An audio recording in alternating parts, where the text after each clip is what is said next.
can move on to the next? Mm-hmm. Okay. Okay. I'll give you a flag. So, the first poem is called Hawaiian Style Gothic Traditional Japanese. I like the way his eyes lit up when he said Hawaiian water rights. In that moment we connected. Gary Kubota, your father guys. Yeah. It reminds me of things I sometimes forget, like why I want to be a teacher and the idea of legacy. Not just some stupid gene passing. I mean impacting something. Someone, or ideally a whole community, and that living on. For me as a writer, as a person, it's go big or go home. Let it all out or don't even bother. My father has left me with some big shoes to fill. Whole groups of people hate his guts. With specific reasons, mostly political. But others, like this guy at Starbucks, respect that kind of crusade and look at me with a sort of awe when I open my mouth, passionately griping about fishing trails blocked by developers, Hawaiian water rights, my distrust of an economy built on barges. Their surprise is palpable. From this young guy, you know, honking at me in his beat-up pickup truck to the local older guy sizing me up. She local. Oh, look at that get-up. Oh, girl can talk. Never mind. She's local with one tira streak 1 mile wide. No judge her by her funny kind of clothes. It has taken me years to discover that what I was running away from my whole life was me. Immersing myself in the Gothic subculture and separating myself from local Hawaiian culture, the Maui metal community, refusing to speak pidgin for so long. This whole time, I ran and ran, only to turn around and realize who I am is more than just appearances, that I don't fit in the cute local girl box. You know, the one with the matching puka shell necklace and one Roxy bag. But nonetheless, I'm Hapa, local, just different. The local goth parents, you know, the local goth, the parents who laugh every time you leave the house. What, it's 80 degrees outside, what you wearing? Ah, it's a part of my legacy, a family tradition to go against the grain, to rebel and run fast and hard in an attempt to deny individuality, only to turn to face toward what has come before me, laughing as I realize that going against the grain really isn't anything new for my family, and that accepting that it was what has come before me in history's past. I'm accepting all of me, because, yeah, I come from a local family. Local Japanese, local haole, jungle kid, country girl. I too want more than rice patties and compliance. We left Japan for a reason, and we were disowned. I'm rebelling, and by embracing tradition, and by embracing tradition, I have found myself.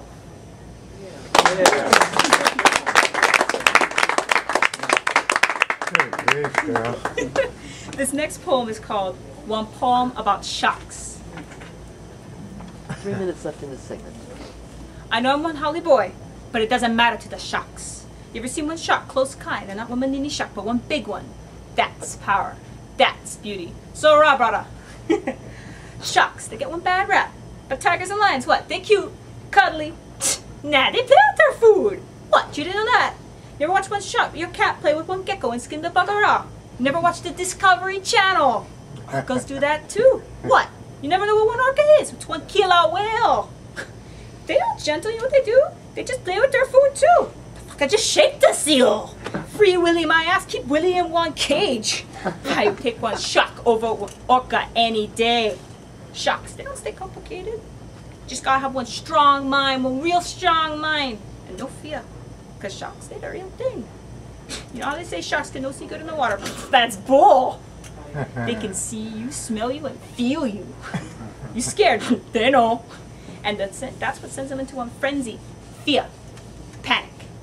You're at night diving off third reef, pay your bayside with your dive light. You spew one nice ooh-hoo, but things stay struggling, and you see out of the corner of your eye. Oh, better have your spear on cock, because it ain't one humpback whale coming for you. You gotta have no fear. That's the crazy part. You gotta be like, what? What shark? You like beef? I'm gonna make you some good grinds. I'll make you Chinese soup. Funny thing is, the shark knows. You do that, they don't bother you. I know what you like to say. If a shark can see where I stay, smell where I stay, and feel where I stay, I still like sharks. Why still on diver? Like I said before, I'm one howly boy. Get choke lickings for being one howly boy my whole life. Nobody think I can dive without cheating or stealing. Did they dive with me? Then they know I'm one mean diver, one fish killer. But you know what? Sharks don't care if you're Holly or Hawaiian. You got fear, they bite.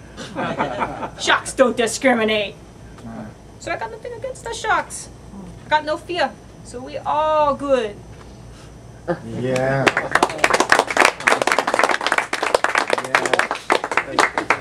Okay, next segment. Okay, next segment. 7 So minutes. the next poem is going to be called, it's a segue into my next one. It's called A Hawaii Hot Topic. It's based on the poem of Ginsberg's called A Supermarket in California. Ginsberg. You thought of Whitman, dreamt of him molesting keys with bare-skinned, flower-papered fingers, thought of him under fluorescent lights, placed him on your mental altar of idolatry. Oh, great writer, who has come before me, help me navigate through this mundane, help me wade through this intensive, special bullshit. But leaves of grass, well nice, remain on birthday cards for me. So to you, dear Ginsberg, Alan. Gonna call you Al. And you can call me D, anything, just not Dee Dee. It just drops my IQ like 25 points. Ginsberg, Al.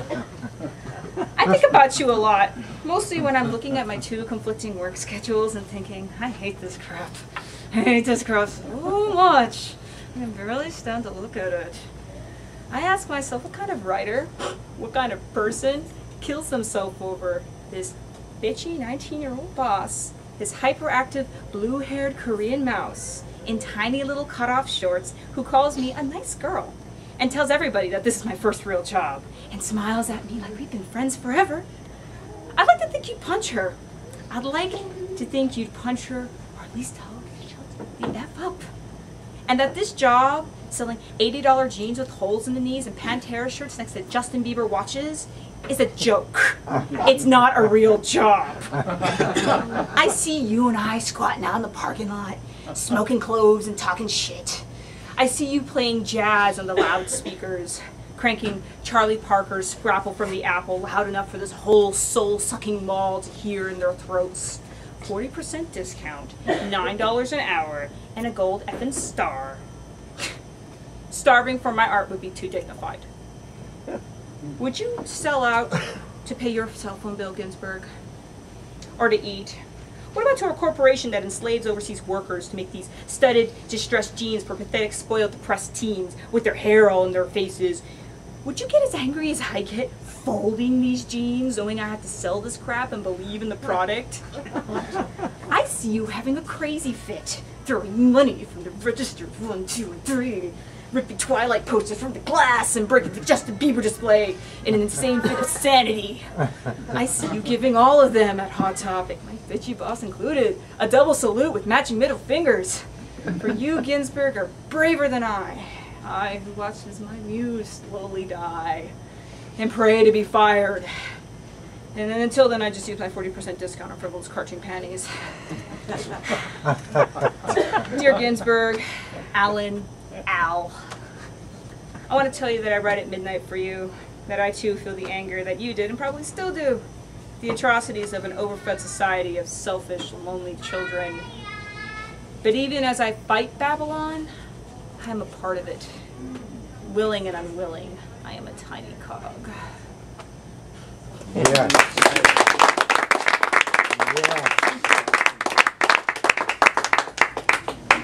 This next poem is by a quote from Gloria Steinem called, "We are becoming the men we wanted to marry." Oh, wow. I am such a man. Don't give a shit kind of guy. Dishes in piles, may take a while, mold growing, fungi making kind of man. Yeah. I flush old food down the toilet. I fart, forget to shower, forget to call. But you know what? I don't need to, don't have to. Don't have no man to answer to, make dinner for, lie in bed with. Instead, I work 40 hours a double shift, so yeah, I don't do dishes. I know it's a mess, but I need a man to tell me I'm already a slob. Bitch, I know that already. It's not that I don't know how to clean. I've got better things to do than scrubbing dishes. I got more important things to do than mopping, perfecting my penmanship, all that bullshit that comes with being feminine. I wear makeup. I have a lot of clothes. I wear panties more often than not. But I'm not a maid. I'm not a clean freak. I'm just tired. No, that's an excuse. Because really, if I had the energy, I'd rather paint, I'd rather sew, I'd rather balance my checkbook. I'd rather shower with the beer bottles around my feet in my bathtub than put them in the fridge for that party that I had last weekend and I haven't even fully started to clean up after. I'd rather let the mold grow until the smell makes me break out the bleach. I'm sorry, I'm a slob. I live alone. I'm sorry, I'm messy. I don't answer to anyone. Some days I picture a man, or a maid, or a slave, whatever, take your pick. Someone who'd enjoy picking up this shit and cook, I don't know, don the proverbial apron. Italian or French love. I see him darting around the house, cleaning like a busy hummingbird, dusting my books, sweeping my floor, while I paint or sew or write or something. But when I really think about it, and I ponder, I think of a certain blonde who really hated how I flossed and brushed my teeth in the shower, and another guy who thought my inability to clean was some sort of mental defect.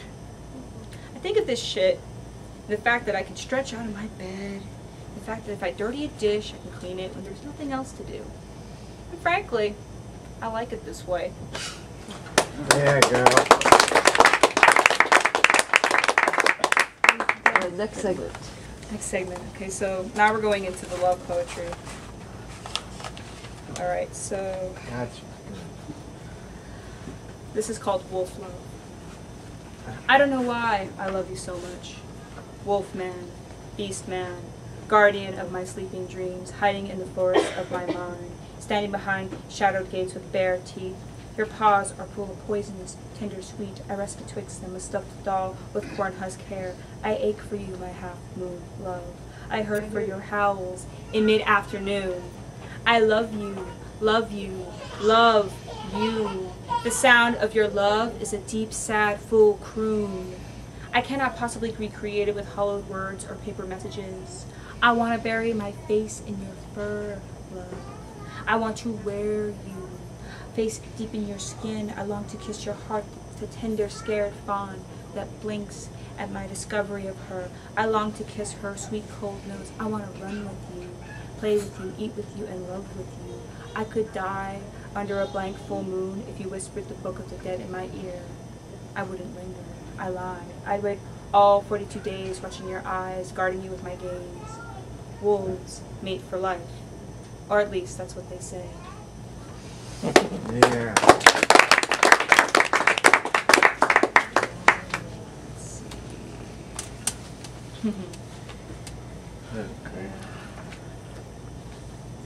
Okay, so that's my last poem. It's going to be History of Woman. I think it's funny that you're scared of me. What? So the big brown Bambi eyes, you forgot that out of the mouth of a sailor. You didn't even complain about that mouth when I kissed you. When I did things to you with it, they don't have written in books. I like to trumpet my own horn. Unlike you, I never leave a lover unsatisfied. I make them mindless, begging, needy little whores. You're the good ones who go to church every day. Call me Jezebel. Call me the first wife of Adam. The one who refused to lie on her back and wrestle her around in the dirt when there were better ways to do it. I am ancient and old.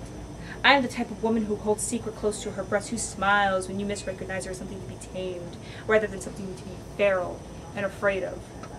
I am not the empty-headed lamb you could lead to slaughter. After all, I am not a country to be conquered, nor a race to be enslaved. You did not get here first, and even if you did, I was never yours. I am woman in all of her mysteries. I am fire in all of its beauty and destruction. I am darker than you'd like to believe, wearing the ashes of my enemies the way the others would powder their nose. You can never conquer me, and because you seek to, because you mistaken me as something docile and belittling, you will never have me. I will be like sand in your hands, coffin dust in your mouth. Never quite in your grasp, always longing for something more than what you can dream of offering me, always peering for an escape, and hunting for the identity you stole and secreted away. But when I find it, and I always do, I'll leave you to join the sea, to laugh in the fields, to tell riddles in the desert sun. I think it's funny you're afraid of me, because you should be. I am woman in her truest form. I am in the eye of the perfect storm. I am all aspects of beauty and wrath, embodied in person and being. I am strength, unlimitless, and I am too much for you. You have room for 1 minute? 2 minutes? Okay. I can do... Around, yeah, definitely. Okay. I'll do one of my newer ones. Obey a woman. Or... Okay. I'll do... Actually, yeah, I'll do obey a woman. Come on, darling. Okay. Come on. I wish I could take the drink out of your hand, pry it from your sleeping fingers. They're better than this. I'm better than this. And yet I'm here watching your chest move up and down in little sleeping puffs of sighs. I had a dream the other night, alone in the big two-bed for me as you lay slumbering on the couch, made lumpy by so many nights of exile from my arms, late nights spent waiting, vacuuming the rug, timing it all perfectly. I know you the way ink knows a map. It's my job. I took my vows seriously, and when I stood by you in that church just outside your town, that shabby little weather-beaten chapel, and took your hand in mine in my best white Sunday dress and my sister's fingertip veil, I promised the Lord I'd watch after you, that I'd never forsake you, even if you forsaked me, for it, for her. I wish sometimes, in a moment of weakness, when you tell me pathetic and laugh, and I watch my friends have babies and know their babies will have babies, I am left barren like a tree that will not bear one watery peach, with nothing but some ragged memories I replay at night, when I washed your clothes, growing angrier and angrier at myself and God for putting me here. I was strong once, I know it. I had dreams once that extended farther than this tiny one-room apartment, so weary for someone to love. Your eyes are never yours anymore. Bloodshot, unpredictable in a very predictable way. I cup the glass and take it to the kitchen. I grind the root the way my grandmother showed me under the blade of a butter knife. I dry it for a day, thinking I can't do it. I won't. I balk at the gate. It's in a jar under the sink. You come home again worse than ever. The possibility of another chance leaves when you sneer at me and laugh at your pathetic dog of a wife. And I cry at this pathetic shell of a life. I sprinkle the powder while you sleep, knowing you like ink on a map. You'll drink it down in one fell swig. The moment you blearily awake to the afternoon, I take out my wedding dress and leave it on the bed, so wrapped in wax paper. So carefully for such a plain white cotton dress, I leaf through your wallet and find $40, everything I own before you can be packed in 2 suitcases and a hat box. And I leave early the next day. You lay still. I don't bother to look behind me. I'm heading for the bayou, back to motherland, arms, to cry. Yes.